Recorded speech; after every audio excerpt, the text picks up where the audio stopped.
What's up, Taiwan? I'm Sandy Chi with news from here in Taiwan and around the world.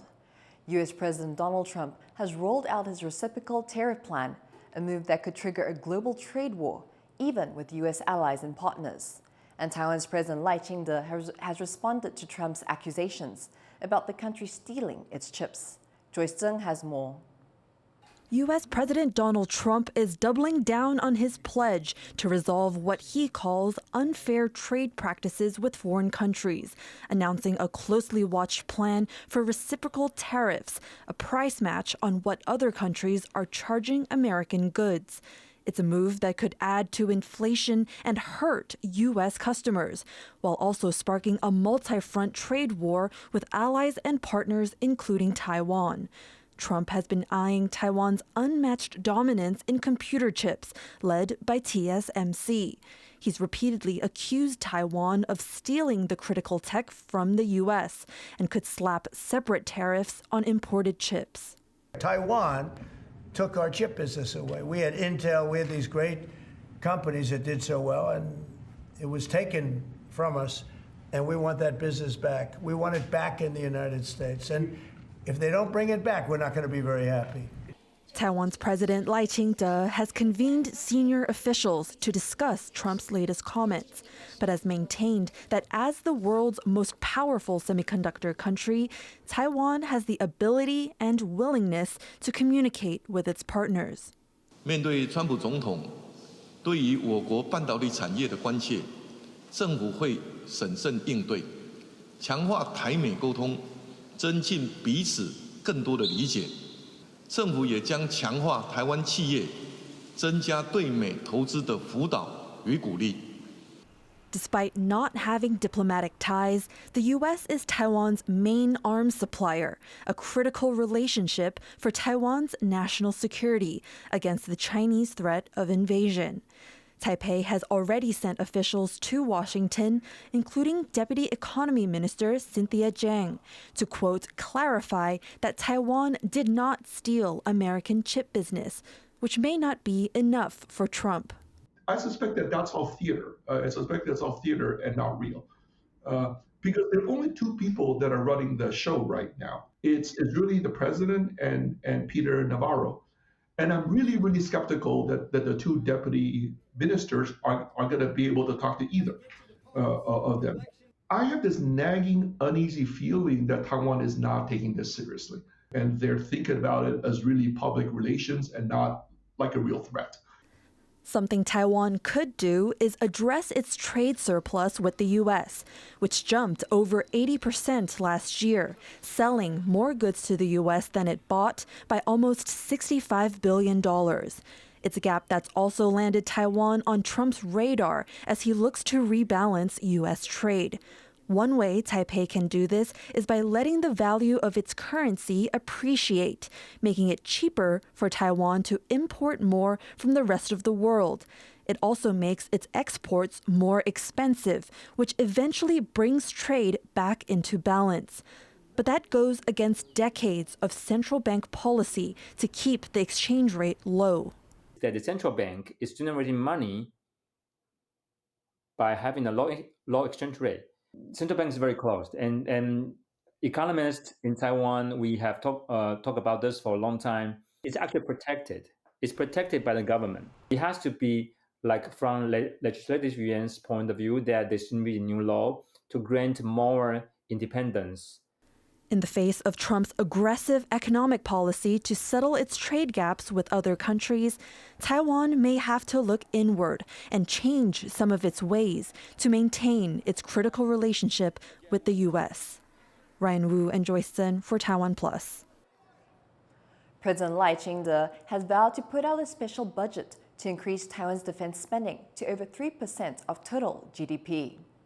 第一，为展现保护国家的决心，将持续推动国防改革，并落实全社会防卫韧性，优先编列特别预算，让国防预算达到 GDP 3%以上的目标。Lai's comments came after he met with the country's top national security officials on Friday. He stressed his commitment to protecting Taiwan's democracy while also working with China to maintain stability across the Taiwan Strait. During his speech, Lai also reaffirmed U.S.-Taiwan relations, promising to deepen and broaden security and economic cooperation between the two countries. The U.S.'s top military official in the Pacific is warning that China's frequent military activity around Taiwan is making it difficult to understand how Beijing could prepare for an attack on the island. Our reporter Jaime Ocon has been following the story and joins us from our newsroom. Jaime, what is the U.S. saying? Well, the top U.S. commander of U.S. Indo-Pacific Command, Admiral Samuel Paparo, made some pretty big warnings about China's military activity around Taiwan at a forum in Hawaii. He basically said that, in a keynote speech, he said that China's extensive military drills could be used as a fig leaf or cover to conceal an actual attack on Taiwan. He added on to say that in recent years, the extensive buildup of China's military and frequent activity around Taiwan is making it more difficult to differentiate between what is an actual large-scale military drill and what could be preparations for an attack. Here is part of his speech at the Honolulu Defense Forum. The People's Republic of China has embarked on a dangerous course and are on a dangerous course. Their aggressive maneuver around Taiwan right now are not exercises, as they call them. They are rehearsals. They are rehearsals for the forced unification of Taiwan to the mainland. Beijing's military buildup, their gray zone operations, their military coercion against Taiwan grow more concerning every day. We reached out to Taiwan's defense ministry in the morning for a comment, but they have yet to respond. But Taiwan's military did say something similar back in December of 2024 when China launched what many people thought was the third large-scale exercise of 2024. Back then, Beijing deployed its largest naval fleet in over 3 decades, sparking some concern because Beijing didn't announce that it would be doing this kind of activity. So now the United States and Taiwan seem to be on the same page in agreeing that it is getting much more difficult to kind of figure out what China's military is up to. And in your talks with the military, is Taiwan doing anything to respond to these threats?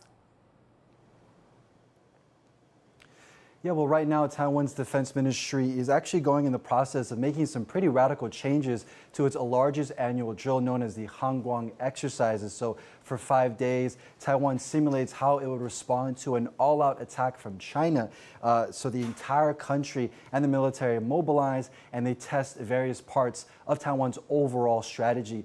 But sources within the military are now telling me that Taiwan is looking to double the duration of that exercise and extend it now to 10 days. But some observers in the United States are concerned about how realistic and how scripted these exercises could still be. Earlier, I spoke to Mike Hunziker. He's an associate professor at George Mason University, and I started with asking him, how big of a change will this extension in duration be? My sense is that on the margins, it is a good change. More is better when it comes to training. I think there are some downsides.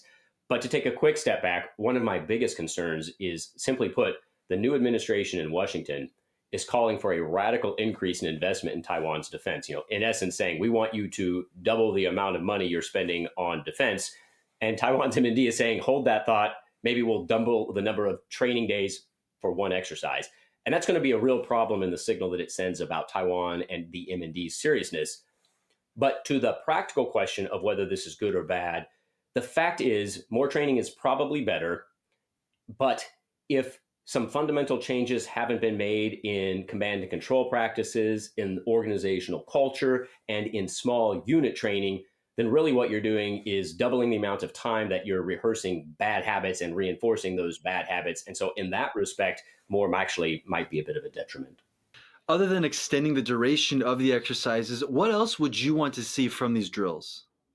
Whether Hangguang would remain as a 5-day exercise or a 10-day exercise, what I would like to see is not so much change in that particular evolution, but rather a lot more emphasis on small unit training and making sure the small unit training is not highly scripted, that leaders in the small unit training that maybe the media is not paying attention to really do have the freedom to make mistakes, because if you're not making mistakes, you're not practicing for realistic warfare. All that said, The one thing I would like to see certainly in any of these exercises is a genuine commitment to not being scripted. What I think we're probably going to see is a very scripted version of unscripted training where units know in advance what the unscripted piece of it's going to be. They're going to really rehearse because nobody wants to be that unit or that commander that makes a mistake while the media is watching. The official date for this year's Hangguang exercises is yet to be public, but these drills usually happen at the end of July, so still plenty of time to see if there's any other reforms or plans that start to take shape as Taiwan continues to fine-tune its defense strategy against its increasing threat from China. Thank you, Jaime. That was Jaime Ocon live in Taipei. An investigation into a fatal gas explosion at a Taichung department store has hit a dead end. That's after the utilities provider said it had cut off gas to the blast site days before it happened. But as John Van Triest reports, there are some other discoveries that could see the store's owners fined. 4 people are dead and 34 others injured after a suspected gas explosion tore through a floor of Taichung's Shinkong Mitsukoshi department store on Thursday. The blast damaged the top of the Central Taiwan building, including the food court, which was under renovation. Now, investigators probing the incident are facing a puzzle. The utilities company says it shut off gas to the floor being renovated 3 days before the explosion.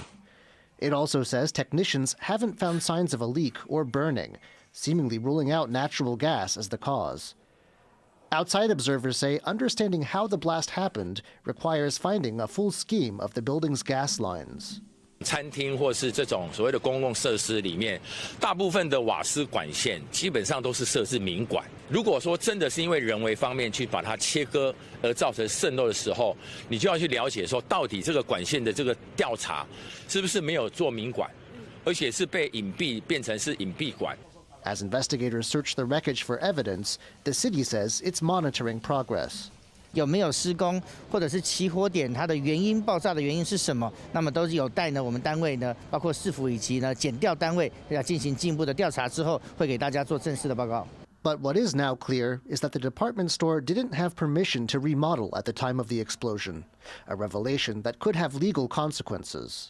我们依照规定做室内装潢申请的话是要罚6到30万，但我会以最重的来裁罚。 For 14 years, this department store has been Taiwan's most profitable.